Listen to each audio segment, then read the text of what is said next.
Hello, Internet. So today we're going to be talking about Blender again. Today we're going to go through donor tutorial part 2. So as Andrew says at the beginning, enough faffing around. Why don't we just get straight to it? All right, so as you can see, we're back in Blender here. We all know our little thing. We'll go to General, and we will set up for scripting, not sculpting.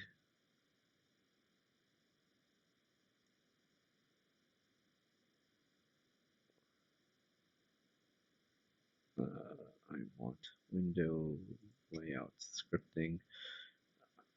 Easy to do if I resize to do it way up over here, but then you will lose my site.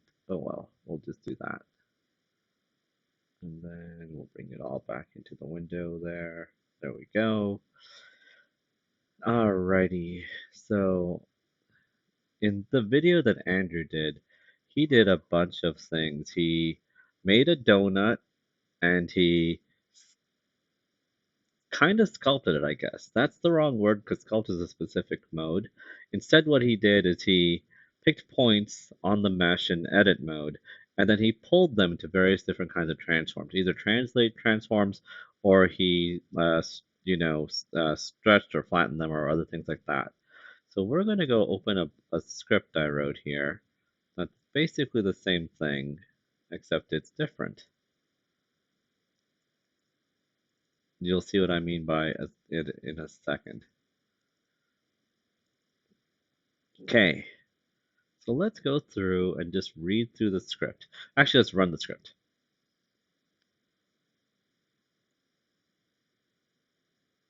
There's the little run button right there. Yes, it did actually make a donut.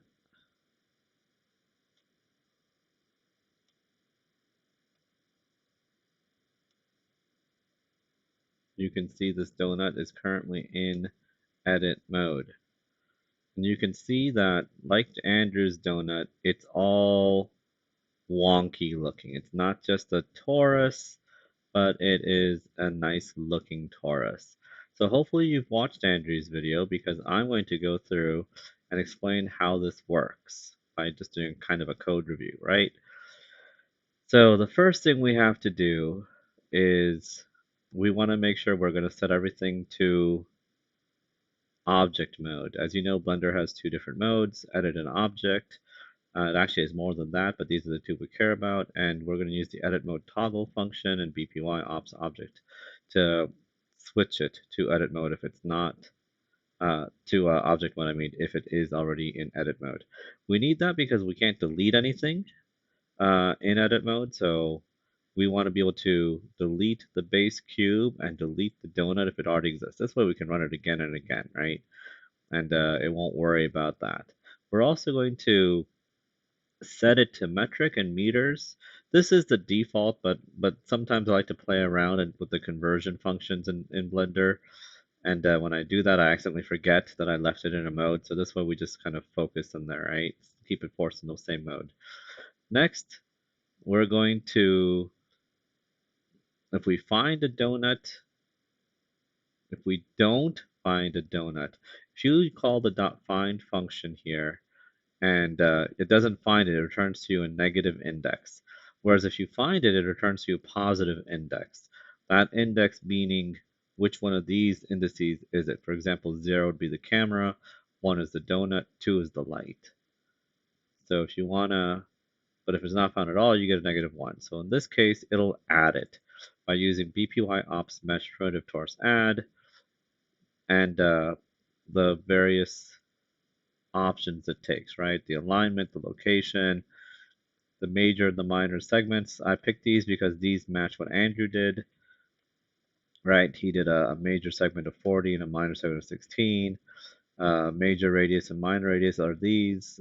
These are in meters, and so this becomes about a 5.5-inch wide donut, about something about the size of a hand, right? And then these two are just defaults.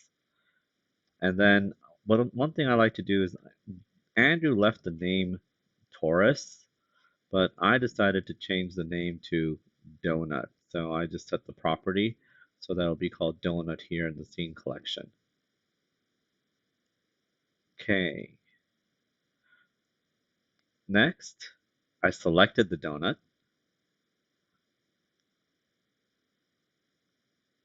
I made sure we're still in object mode, and I turned on shade smooth, right? So that way, instead of having the facets the way that it did, it's smooth shaded the same way as Andrew did. Again, this script is just matching what Andrew did entirely, right?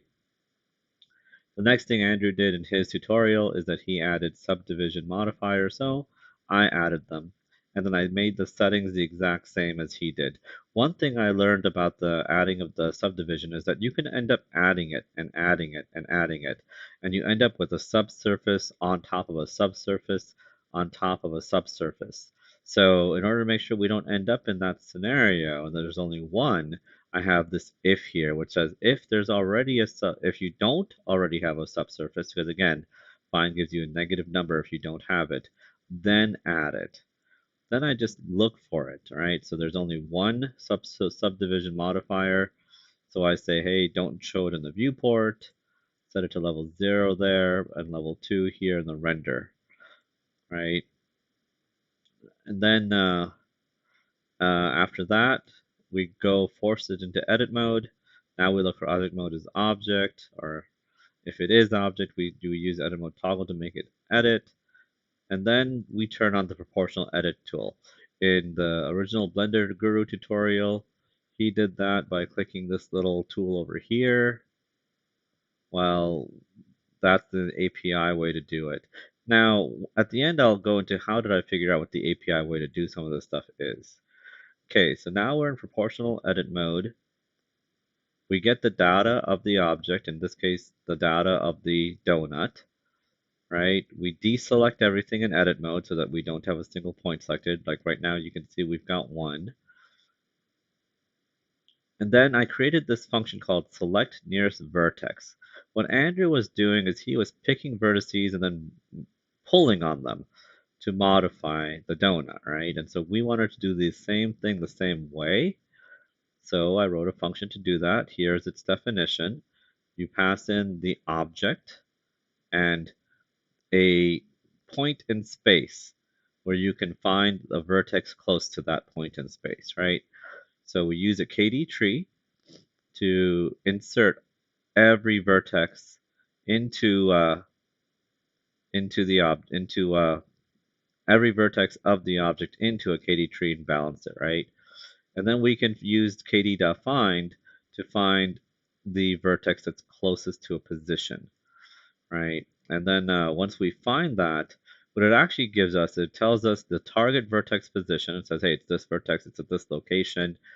What Blender does is that the vertices are in an indexed list, each vertex having an entry in the list. So it tells you the index of the vertex in the list, and it tells you the distance between the vertex and the point in space you're trying to look for.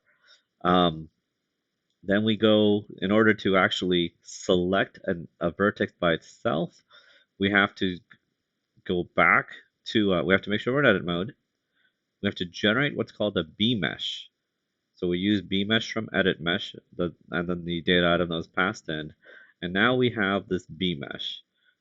We have to call this function here, ensure lookup table.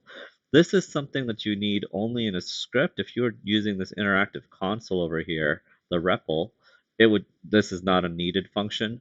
But when you run it in scripts, if you don't have this function, it'll just give you an error saying, hey, call this function or I'm not going to let you select anything. So we call the function and it lets us select stuff. We go through the list, we use that index, and then we set the select to true. Now, once we do that, we have to update the select mode to be vertex mode. We have to call select flush mode to force a flush. And then we update the edit mesh with the data item. That's what gives us back our selected point. I put pass in here just for fun. It's not required in Python, but I like it because it gives me a nice visual break when scrolling down this saying, okay, that's the end of function. Notice the function isn't returning anything specifically. Instead, what's happened is that you've selected the vertex.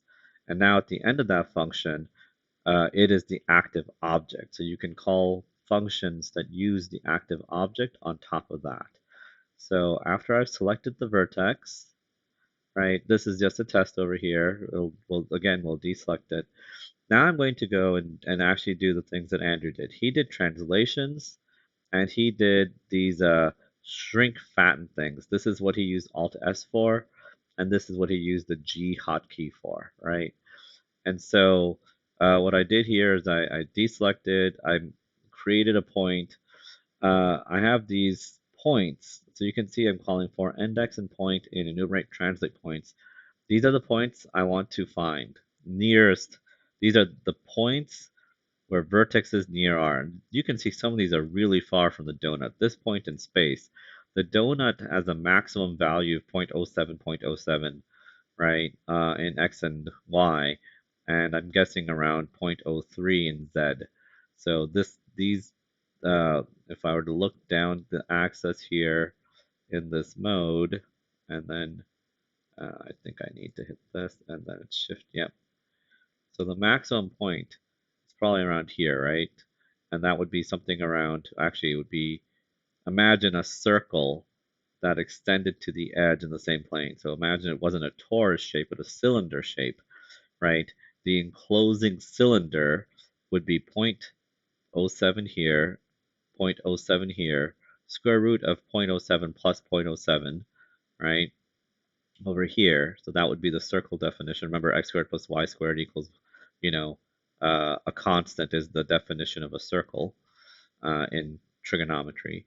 And then the z would be 0.03. And the reason I know that is, remember when we made the torus, we defined, let's go back here in the code to where we made the torus. Here's where we added the torus, right? And you can see that we gave it not just segments, but these radiuses. So the major radius is the radius from 0, 0, 0 to the center of the minor radius. So this distance from here to here is 0.04. The minor radius is the circle that makes the cross section of the donut of the torus, and that's 0.03. So from here to here is 0.03. The total distance from the center to the edge is 0.07, right? And we just do that by adding these together. And that gives us the enclosing circle of the furthest point along the xy plane, right? We can then extrude that up. Well, we know what the radius this way is, which means that the maximum vertical distance, right? Let's go look down the y-axis. The maximum vertical distance, that is from here to here, minus the distortions, right, would be 0.03. So now we know exactly where any point in our donut could be, and we can see that the places we chose for these points, some of them are outside. We're looking for the nearest. And this way we can just randomly pick points. Randomly meaning by human. There is a random function too, but I'm not getting into that. And they can be points in or out of the circle, right? And so we just go pick random points. I picked 3 for this transform, and I picked another 3 for that transform. Now, the way that this function works, right, translate, bpy.offset transform.translate, the value is a displacement in x, y, and z from the selected object. If the selected object is a vertex, then what this means is for the first point, take your displacements are here, right? And that's what I'm using as a displacement table. Take the point and move it out in x from where it is to plus 0.005, right, meters, 0, 0. So it's just pulling along the x-axis here. So that just pulls it out. And you can see, I mean, the red is the x-axis, and you can see that it was pulled out, right? The next one says, okay, displace it. So you can see I correlated them by index. So here are the points in space that I want to find vertices near. Here's the amount I want to displace those vertices.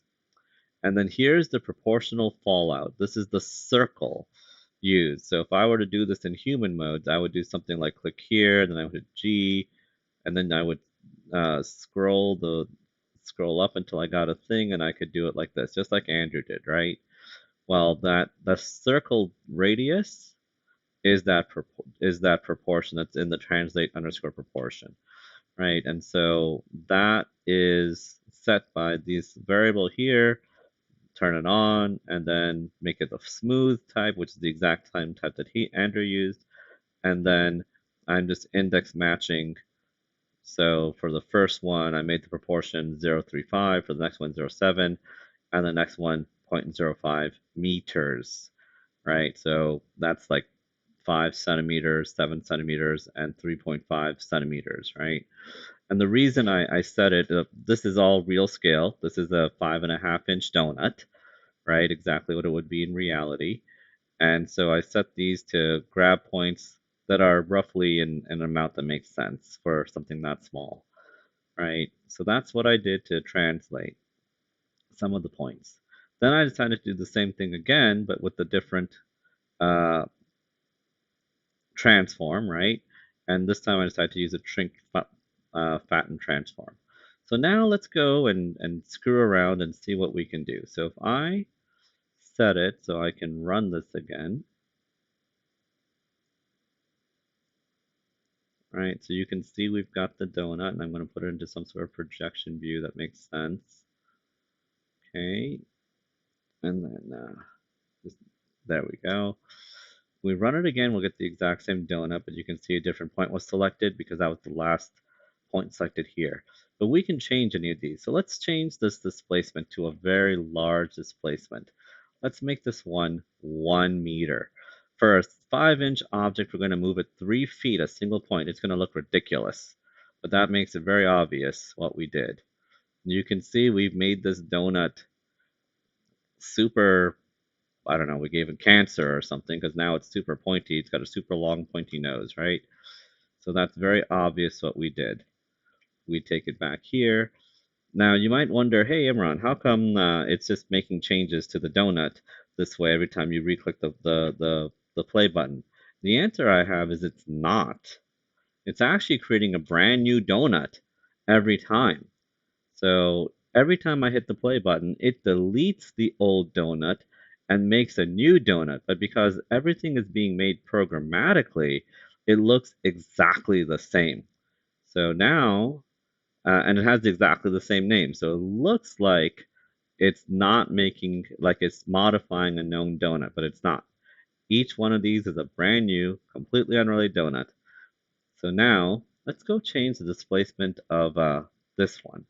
Minus, oh, I have no idea what that'll do. That's a negative number there. So let's see what happens. Whoa, we turned that entire thing inside out, that entire face, and made it into some sort of weird fish creature. And I'm sure all the normals here are all messed up, right?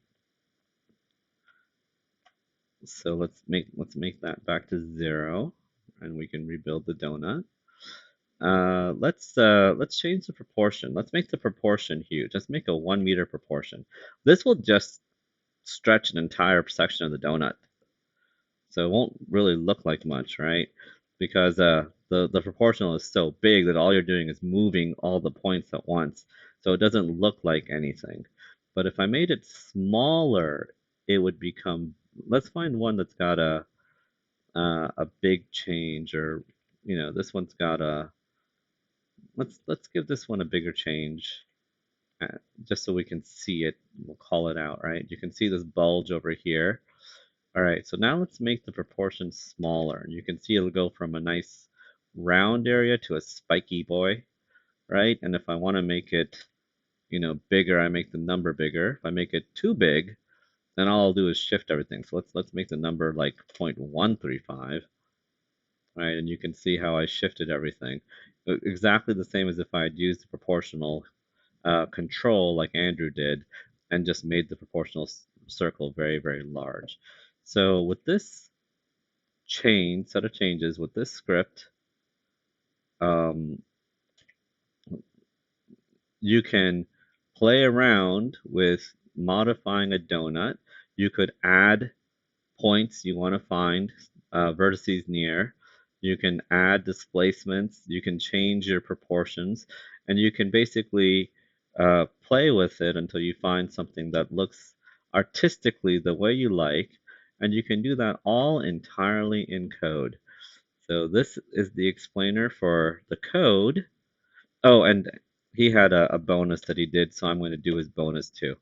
His bonus is that he selected randomly and then did some random motion, so I'm going to do the exact same thing. Here's his random selection and his random shrinking and fattening along the normals. Well, that's exactly the same thing that he did as his little fun little bonus. So here you go. That's how to do in Python and code everything that Andrew did in this #2 tutorial of his Learning Blender series. Thanks, and I hope you all had fun. See you later.